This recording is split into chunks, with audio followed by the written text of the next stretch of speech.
بسم اللہ الرحمن الرحیم۔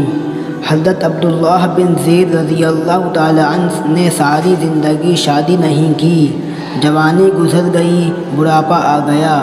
ایک دن بیٹے حدیث کی ایک کتاب پڑھ رہے تھے تو اس میں پڑھا کہ حضور صلی اللہ علیہ وسلم نے فرمایا کہ جنت میں کوئی بھی اکیلا داخل نہیں ہوگا بلکہ اپنی بیوی کے ساتھ داخل ہوگا، اور جس نے کسی وجہ سے دنیا میں نکاح نہیں کیا تو اس کا نکاح دنیا کی کسی کنواری لڑکی کے ساتھ کر دیا جائے گا، اور پھر وہ دونوں میاں بیوی بن کر جنت میں داخل ہوں گے۔ یہ حدیث پڑھی تو دل میں خیال آیا کہ دنیا میں تو میں نے نکاح نہیں کیا، لیکن جنت میں میرا نکاح کر دیا جائے گا، تو پھر آخر وہاں میری بیوی کون ہوگی؟ حضرت عبداللہ رضی اللہ تعالی عنہ نے اسی رات اللہ سے دعا مانگی کہ اے اللہ، مجھے خواب میں میری جنت کی بیوی دکھا دیجئے۔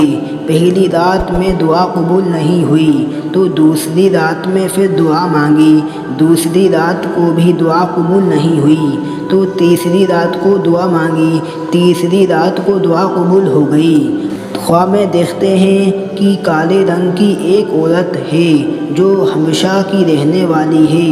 وہ کہہ رہی ہے، اے عبداللہ، میرا نام میمونہ ولید ہے، میں بصرہ میں رہتی ہوں اور میں ہی جنت میں تمہاری بیوی بنوں گی۔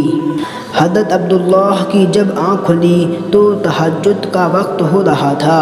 اٹھے اور وضو کر کے تہجد کی نماز پڑھی، اور پھر تھوڑی دیر بعد فجر کی نماز پڑھ کر اپنا اونٹ لیا اور بصرہ کی طرف چل دیے۔ حضرت عبداللہ بن زید رضی اللہ عنہ بہت مشہور لوگوں میں سے تھے، اس لیے جب وہ بصرہ پہنچے تو لوگوں نے ان کا بڑا استقبال کیا اور پوچھا کہ حضرت ہمارے شہر میں کیسے آنا ہوا؟ حضرت عبداللہ نے فرمایا کہ میں ایک عورت کی تلاش میں آیا ہوں، اس کا نام میمونہ ولید ہے، میں اسی سے ملنا چاہتا ہوں۔ یہ سن کر لوگوں کو بہت حیرانی ہوئی اور کہا کہ حضرت آپ اتنی دور میمونہ ولید سے ملنے آئے ہیں؟ فرمایا ہاں، کیا میں اس سے نہیں مل سکتا؟ لوگوں نے کہا نہیں حضرت، ایسی بات نہیں ہے، بلکہ وہ تو ایک پاگل سی عورت ہے، لوگ اسے پتھر مارتے ہیں۔ حضرت عبداللہ نے پوچھا کہ پتھر کیوں مارتے ہیں؟ لوگوں نے بتایا کہ حضرت وہ عورت عجیب عجیب حرکتیں کرتی ہے، اگر کسی کو پریشان اور روتا دیکھے تو اس کے پاس کھڑے ہو کر ہنسنے لگتی ہے، اور اگر کسی کو ہنستا دیکھے تو اس کے پاس کھڑے ہو کر رونے لگتی ہے۔ وہ کچھ پیسے لے کر محلے والوں کی بکریاں چراتی ہے، آج بھی وہ جنگل کی طرف بکریاں چرانے گئی ہوئی ہے اور شام کو عصر کی نماز کے بعد واپس آ جائے گی، آپ جب تک آرام فرمائیں۔ حضرت عبداللہ نے کہا مجھے ابھی اسی وقت اس سے ملنا ہے، آپ لوگ مجھے جنگل کا راستہ بتا دیجئے۔ لوگوں نے کہا حضرت آپ جنگل کی طرف نہ جائیں، کیونکہ وہ جنگل خطرناک جنگل ہے، وہاں شیر چیتے رہتے ہیں۔ لیکن حضرت عبداللہ نے کہا کہ تم لوگ مجھے صرف راستہ بتا دو، مجھے ابھی ہی میمونہ سے ملنا ہے۔ راستہ معلوم کر کے حضرت عبداللہ جنگل کی طرف چل دیے۔ حضرت عبداللہ فرماتے ہیں کہ حقیقت میں یہ جنگل بہت خوفناک تھا، قدم قدم پر خونخوار جانور ملتے تھے۔ میں تو حیران تھا کہ اس عورت کی بکریوں کو ان جانوروں نے ابھی تک کھایا کیوں نہیں۔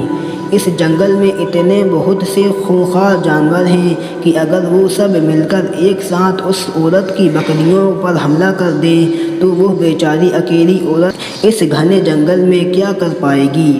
حضرت عبداللہ فرماتے ہیں کہ جب میں اس جگہ پہنچا جہاں میمونہ ولید موجود تھی تو اس جگہ کا منظر دیکھ کر اور زیادہ حیران رہ گیا، کیونکہ میمونہ کی بکریاں کو کوئی اور چرا رہا تھا۔ میمونہ خود بکریاں نہیں چرا رہی تھی، بلکہ وہ تو اس خوفناک جنگل میں مصلی بچھا کر نمازیں پڑھ رہی تھی۔ یہ منظر دیکھ کر حیران رہ گیا کہ آخر ان بکریوں کو پھر کون چرا رہا ہے، کیونکہ بکریاں کبھی ایک جگہ پر نہیں رکتی، وہ کبھی ادھر بھاگتی ہیں اور کبھی ادھر بھاگتی ہیں۔ حضرت عبداللہ فرماتے ہیں کہ میں نے دیکھا کہ حضرت میمونہ تو نماز پڑھ رہی ہیں اور وہاں موجود شیر چیتے ان کی بکریوں کو چرا رہے ہیں اور ان بکریوں کو ادھر ادھر بھاگنے نہیں دیتے۔ یہ منظر دیکھ کر میں تو حیران رہ گیا کہ آخر شیر چیتے اور بکریوں میں دوستی کیسے ہو گئی۔ شیر چیتے تو بکریوں کو دیکھتے ہی چیر پھاڑ کر کھا جاتے ہیں، لیکن یہاں کا منظر تو بالکل الگ تھا۔ اتنی دیر میں حضرت میمونہ نے نماز سے سلام پھیرا اور میری طرف دیکھتے ہوئے کہا، اے عبداللہ، ہمارا وعدہ تو جنت میں ملنے کا تھا، تم یہاں دنیا میں مجھ سے کیسے ملنے آ گئی؟ حضرت عبداللہ فرماتے ہیں، یہ سن کر مجھے اور زیادہ تعجب ہوا کہ میمونہ کے ساتھ میری یہ پہلی ملاقات تھی، تو آخر اسے میرا نام کیسے معلوم ہو گیا؟ میں نے حضرت میمونہ سے پوچھا کہ آخر تمہیں میرا نام کیسے معلوم ہوا؟ تو انہوں نے فرمایا کہ اے عبداللہ، جس رب نے تمہیں رات میں میرے بارے میں بتایا تھا، اسی رب نے مجھے بھی رات میں تمہارے بارے میں بتایا تھا کہ تم جنت میں میرے شوہر بنو گے۔ پھر میں نے حضرت میمونہ سے پوچھا کہ آخر یہ تو بتاؤ کہ ان شیر چیتے اور بکریوں میں دوستی کیسے ہو گئی؟ شیر چیتے تو بکریوں کے بہت بڑے دشمن ہوتے ہیں اور انہیں دیکھتے ہی چیر پھاڑ کر کھا جاتے ہیں، لیکن یہاں کا منظر تو بالکل الگ ہے کہ یہ شیر چیتے ہی ان بکریوں کے رکھوالے بنے ہوئے ہیں۔ حضرت میمونہ نے فرمایا، اے عبداللہ، جب سے میں نے اپنے اللہ سے دوستی بنا لی ہے، تب سے ان شیر چیتے نے بھی میری بکریوں سے دوستی بنا لی ہے، اور اب یہ میری بکریوں کو کوئی نقصان نہیں پہنچاتے۔ دوستوں، یہ تھا ایک دلکش واقعہ۔ اگر آپ کو پسند آیا ہو تو ویڈیو کو لائک کر ہمارے چینل کو سبسکرائب کر لیں اور ساتھ ہی ساتھ بیل آئیکن کو پریس کر دیں۔